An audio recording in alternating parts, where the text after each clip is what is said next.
பார்த்தீங்கன்னா கள்ளச்சாராய விற்பனை ஒரு திமுக நிர்வாகி இன்னைக்கு பத்திரிகையில் ஊடகத்தில் வந்த செய்தி.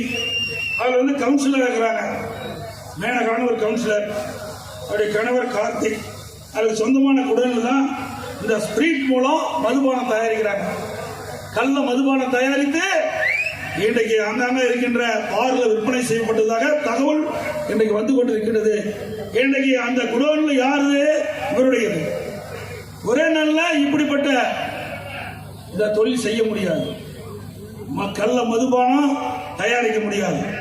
இன்றைக்கு பல மாதங்களாக பல ஆண்டுகளாக இங்கே நடவடிக்கை என்று சந்தேகம் அளிக்கின்றது. இந்த இங்க இருக்கின்ற காவல்துறைக்கு தெரியாம இருக்குமா? சொல்லுங்க பார்க்கலாம்.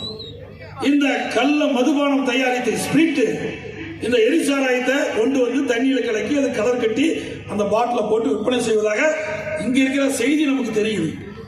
இதை விழுப்புரத்திலையும் செங்கல்பட்டுலையும் விற்பனை இருக்குதா சொல்றாங்க. இதுல ஈடுபட்டவங்க அங்கேயும் விற்பனை செய்ததாக சொல்றாங்க.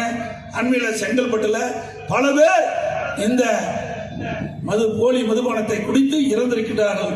இந்த ஆட்சியில் தான் வேற எதுக்குமே பணம் கொடுக்க மாட்டாங்க. கள்ளச்சாராயம் காய்ச்சல் இருந்தா 10 லட்சம் கொடுப்பாங்க, கள்ளச்சாராயம் பறி இருந்தா 10 லட்சம் கொடுப்பாங்க, அடிபட்டு இருந்தா கொடுக்க மாட்டாங்க. ஆனா கள்ளச்சாராயம் அருந்து இறந்தா கொடுப்பாங்க. ஏன்னா பல பேர் திமுக கட்சி சேர்ந்து தானே கள்ளச்சாராயத்தில் ஈடுபட்டுக்கிறாங்க, போலி மதுபானம் தயாரிக்கிறாங்க. தொழில் சிறக்கா இருக்கணும்ல, தொழில் சிறப்பா இருக்கணும்ல. அதனாலதான் இப்படிப்பட்டவர்கள் எல்லாம் இவ்வளவு நிதியை தாராளமா அரசு நிதியை வாரி வழங்குறாங்க. ஆக இப்படிப்பட்ட சம்பவங்கள் அதிகமாக நடக்குது. இதனுடைய மதிப்பு, பிடிக்கப்பட்ட மதிப்புடைய எரிசாரத்துடைய மதிப்பு 5 கோடிங்கிறாங்க. இப்பொழுது இன்றைக்கு பிடிக்கப்பட்ட எரிசாரத்துடைய மதிப்பு 5 கோடி. இதுல வந்து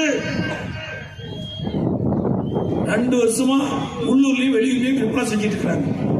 இப்படிப்பட்ட ஆட்சி தேவைதானா?